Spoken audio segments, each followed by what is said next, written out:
ஹரே கிருஷ்ணா. ஓம் நமோ பகவதே வாசுதேவாய. நாராயணம் நமஸ்கிருத்யம் நரம் சைவ நரோத்தமம் தேவீம் சரஸ்வதீம் வியாசம் ததோ ஜெயம் உதீரயேத். நஷ்டப்ராயேஷு அபத்ரேஷு நித்யம் பாகவத சேவையா பகவதி உத்தமஸ்லோகே பக்திர்பவதி நைஷ்டகி. முகம் கரோதி வாச்சாலம் பங்கும் லங்காய தேகிரிம் யத்கிருபா தமகம் வந்தே ஸ்ரீகுரும் தீனதாரிணம் பரமானந்த மாதவம் ஸ்ரீ சைத்தன்ய ஈஸ்வரம். ஹரே கிருஷ்ணா. ஸ்ரீமத் பாகவதம் ஸ்கந்தம் 7 அத்தியாயம் 9 பிரகலாதர் பகவான் நரசிம்மரை சாந்தப்படுத்துதல் என்னும் 9ஆம் அத்தியாயத்தின் சுருக்கம் தொடர்கிறது. முழு பிரபஞ்ச தோற்றமும் வேற்றுமை இல்லாதது என்றாலும் ஆன்மீக உலகம் ஜட உலகிலிருந்து வேறுபட்டது. பரமபுருஷரின் கருணையால் மட்டுமே அற்புதமான ஜட இயற்கை எப்படி செயல்படுகிறது என்பதை ஒருவனால் புரிந்து கொள்ள முடியும்.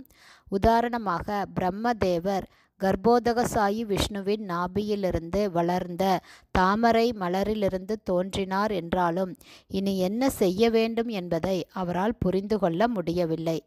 மது கைடபன் என்ற 2 அசுரர்கள் அவரை தாக்கி வேத ஞானத்தை அவரிடமிருந்து பறித்து சென்றார்கள். ஆனால் பகவான் அவர்களை கொன்று வேத ஞானத்தை மீண்டும் பிரம்மாவிடம் ஒப்படைத்தார். இவ்வாறாக தேவர்கள், மனிதர்கள், மிருகங்கள், முனிவர்கள், கடல்வாழ் ஜீவன்கள் ஆகிய ஜீவன்களுக்கிடையில் பகவான் யுகந்தோறும் தோன்றுகிறார்.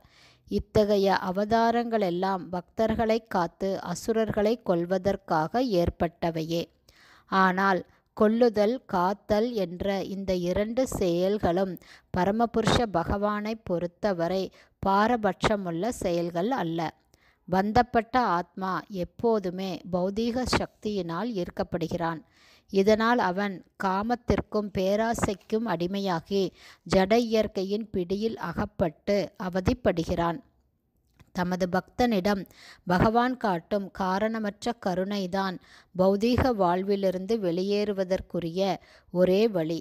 பகவானின் செயல்களை துதிப்பதில் ஈடுபட்டுள்ள எவரும் இந்த ஜட உலகில் எப்போதும் அச்சமற்றவர்களாக இருப்பார்கள். ஆனால் அவ்வாறு பகவானை துதிக்காதவன் துன்பங்களுக்கு ஆளாகிறான். தனிமையான இடங்களில் பகவானை மௌனமாக வழிபடுவதில் சிரத்தையுள்ளவர்கள் தங்களுடைய சொந்த முக்திக்கு தகுதி பெறுகிறார்கள். ஆனால் தூய பக்தர் ஒருவர் பிறர் துன்பப்படுவதைக் கண்டு எப்போதும் துன்புறுகிறார். ஆகவே தன் சொந்த முக்தியை பற்றி கவலைப்படாமல் அவர் பகவானை துதிப்பதன் மூலமாக எப்போதும் பிரச்சாரத்தில் ஈடுபடுகிறார். எனவே பிரகலாதர் மௌனமாக இல்லாமல் தமது வகுப்பு தோழர்களுக்கு பிரச்சாரம் செய்து அவர்களையும் கரையேற்ற முயன்றார். தவ விரதங்களை அனுஷ்டித்தும் வேத இலக்கியங்களை கற்றும் வேத கிரியைகளை நிறைவேற்றியும் ஜபம், தியானம் ஆகியவற்றை மேற்கொண்டும் தனிமையான ஓரிடத்தில் மௌனமாக வாழும் முறையானது முக்தி அடைவதற்கு ஏற்புடைய வழியே என்றாலும் அது பக்தனல்லாதவனுக்குரிய ஒரு வழிமுறை. அதாவது இது பிறர் தயவில் வாழ விரும்பும் ஏமாற்றுக்காரர்களுக்குரிய ஒரு வழி. ஆனால் குறையுடைய இத்தகைய எல்லா செயல்களிலிருந்தும் விடுபட்டுள்ள தூய பக்தனால் பகவானை நேருக்கு நேராக தரிசிக்க முடிகிறது. பிரபஞ்ச தோற்றமே அணுக்களின் சேர்க்கையினால் அமைந்தது என்ற அணுவியல் கோட்பாடு உண்மையல்ல. பகவானே அனைத்திற்கும் காரணம். எனவே இந்த சிருஷ்டிக்கும் அவரே காரணம். எனவே பகவானை பணிவுடன் வணங்குதல், பிரார்த்தனை செய்தல், பகவானுக்காக பக்தி செய்தல், ஆலயத்தில் பகவானை வழிபடுதல், பகவானை எப்போதும் நினைத்தல், எப்போதும் பகவானின் உன்னத செயல்களை பற்றி கேட்டல் ஆகியவற்றின் மூலமாக ஒருவன் எப்போதும் பகவானின் பக்தி தொண்டில் ஈடுபட்டிருக்க வேண்டும். இந்த 6 வகையான செயல்களில் ஈடுபடாமல் ஒருவனால் பக்தி தொண்டை அடைய முடியாது. பிரகலாதர் மகாராஜா ஒவ்வொரு அடியிலும் பகவானுடைய கருணையை யாசித்து அவரிடம் பிரார்த்தனைகள் செய்தார். பிரகலாதரின் பிரார்த்தனைகளால் சாந்தமடைந்த பகவான் நரசிம்மதேவர் எல்லா வகையான பௌதீக இன்பங்களையும் அடையக்கூடிய வரங்களை பிரகலாதருக்கு அளிக்க விரும்பினார்.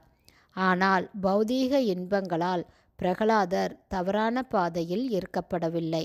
மாறாக எப்போதும் பகவானுடைய அடியார்க்கு அடியவராக இருப்பதையே அவர் விரும்பினார். ஹரே கிருஷ்ணா. ஸ்ரீமத் பாகவதம் ஸ்கந்தம் 7 அத்தியாயம் 9 பிரகலாதர் பகவான் நரசிம்மரை சாந்தப்படுத்துதல் என்னும் 9ஆம் அத்தியாயத்தின் சுருக்கம் இவ்வாறு நிறைவடைந்தது. ஹரே கிருஷ்ணா. ஸ்ரீல குருதேவுக்கு ஜெய். ஸ்ரீல பிரபுபாதுக்கு ஜெய். ஹரி போல்.